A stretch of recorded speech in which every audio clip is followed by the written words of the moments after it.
Nous en venons à la discussion générale. La parole est à Monsieur Philippe Vigier pour 10 minutes.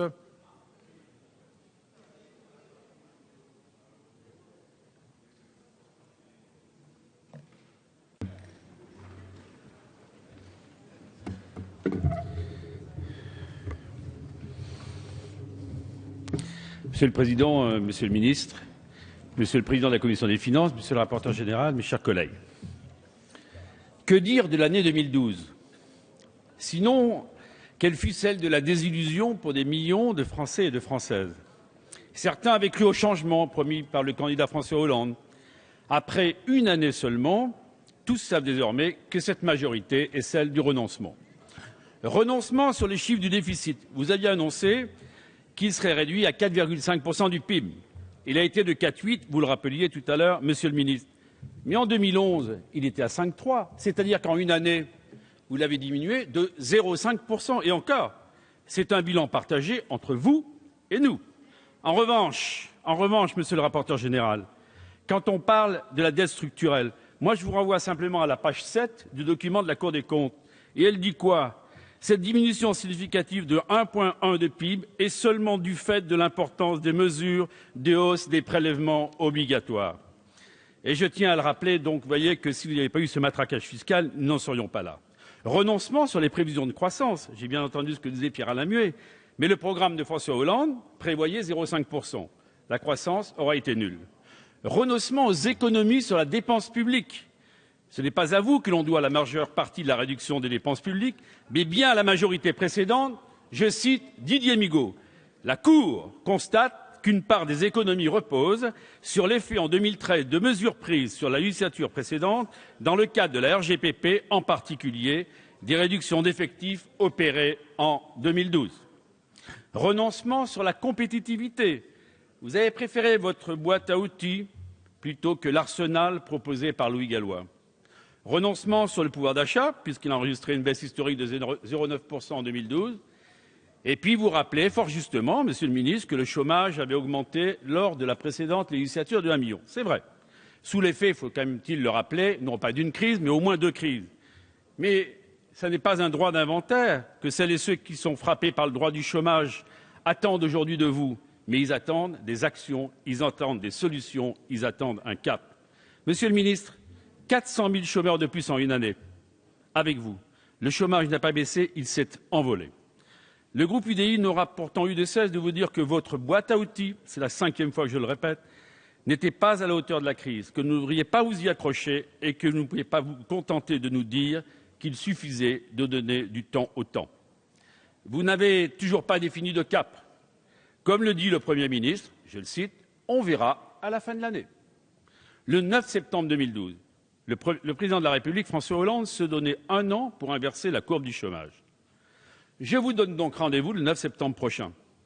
Vous devrez répondre, cette fois, des résultats de votre politique. Il y a donc 1 an que vous êtes au pouvoir, et quelle a été cette politique depuis le 6 mai 2012 ? Alors que, et d'ailleurs le rapporteur général y faisait allusion tout à l'heure, dans les moments difficiles, les moments de crise, il pourrait y avoir, monsieur le rapporteur général, un élan d'union nationale. Ce sont vos propos, je les ai notés.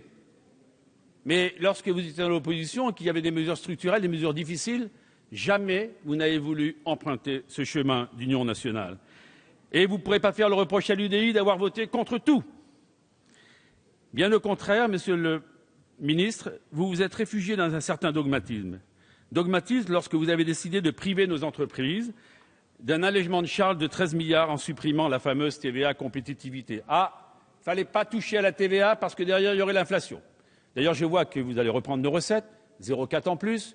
Le rapporteur général est favorable à 0,8 ou un peu plus. Donc, vous voyez, ce qui n'était pas bien avant devient bien aujourd'hui. Alors, vous avez dit on a une recette miracle. On va prendre le CICE.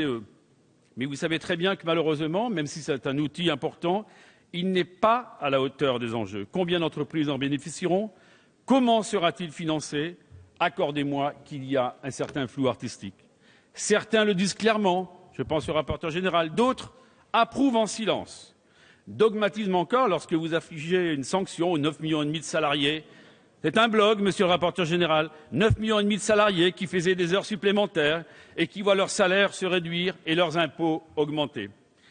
Nous avions malheureusement raison de ne pas croire le Premier ministre lorsqu'il affirmait dans son discours de politique générale, ici même il y a un an, les classes populaires et les classes moyennes seront épargnées. Mon gouvernement ne sacrifiera pas le pouvoir d'achat des Français, notamment des plus modestes. Je crois que malheureusement, ils ont été un peu sacrifiés. Combien de riches, mes chers collègues, parmi les 9,5 millions de salariés effectuant des heures supplémentaires qui vont perdre en moyenne 500 € par an? Combien de riches parmi les 16 millions de foyers qui seront frappés par le gel de l'impôt sur le revenu, du barème de l'impôt? Combien de riches parmi les familles qui vont payer plus d'impôts avec la remise en cause du quotient familial? D'ailleurs, je vois bien que le rapporteur général a demandé ce qu'il y a une étude d'impact tout à l'heure pour que l'on soit certain que ces mesures auront bien l'effet escompté. Combien de riches, enfin, pour les retraités à qui on ne devait pas toucher et qui viennent déjà d'avoir la double peine, 0,3% de nouvelles taxes et la retraite complémentaire qui a augmenté sensiblement moins que l'inflation. Il est vrai que le gouvernement a inventé un nouveau mot, la désindexation.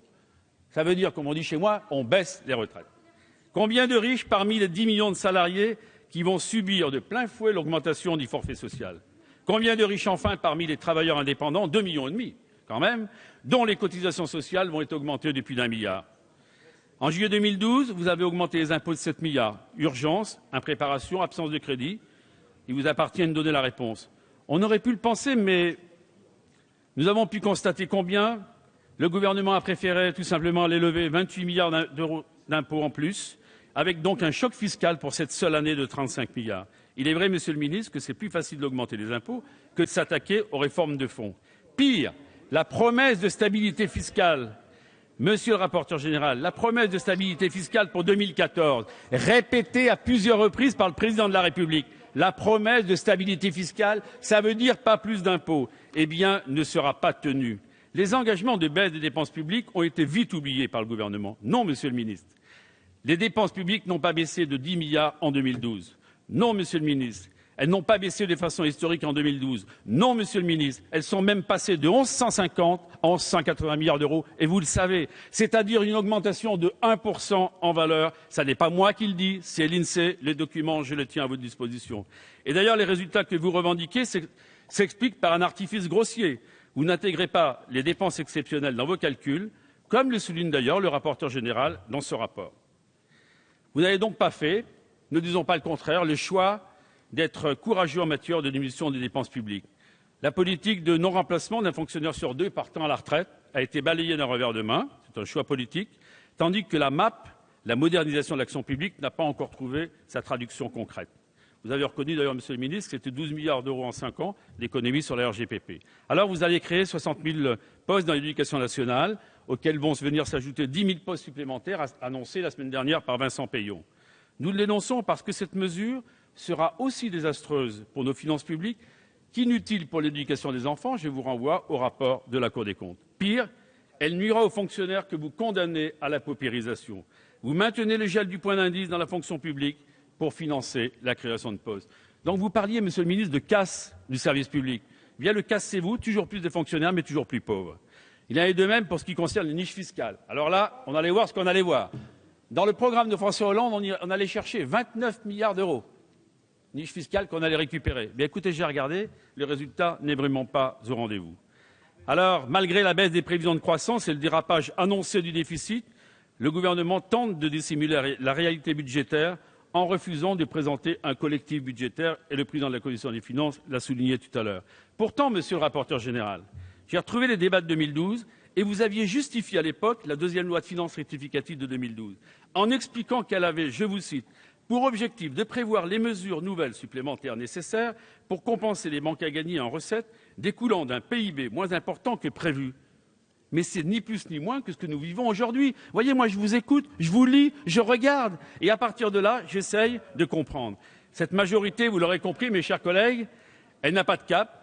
Personne ne vous fait confiance, Monsieur le ministre, puisqu'en une année, vous avez été sanctionné 8 fois de suite dans les urnes. Notre volonté, croyez-le bien, ce n'est pas de chercher la polémique stérile. On a démontré à plusieurs reprises à l'UDI qu'on incarnait une opposition constructive. On vous a soutenu sur des enjeux cruciaux tels que l'emploi des jeunes ou la sécurisation de l'emploi. Ces réformes étaient loin d'être parfaites. Nous avons jugé qu'elles étaient préférables à l'inaction. C'est dans ce même esprit constructif et d'intérêt général que Jean-Louis Borloo a proposé au mois de mai un programme de redressement national avec 10 décisions pour sortir la France de la crise. Aujourd'hui, un an après le discours de politique générale du Premier ministre, après vous avoir laissé le temps que vous réclamiez, force est de constater que les résultats ne sont pas au rendez-vous. C'est la raison pour laquelle, vous l'aurez compris, notre groupe votera contre ce projet de loi de règlement des comptes et demande solennellement au gouvernement de présenter un collectif budgétaire dont on a bien compris que vous ne voulez pas le présenter pour ne pas augmenter les impôts. Ça serait difficile de contredire le président de la République. On a vu qu'un ministre qui n'était pas satisfait était débarqué l'après-midi même.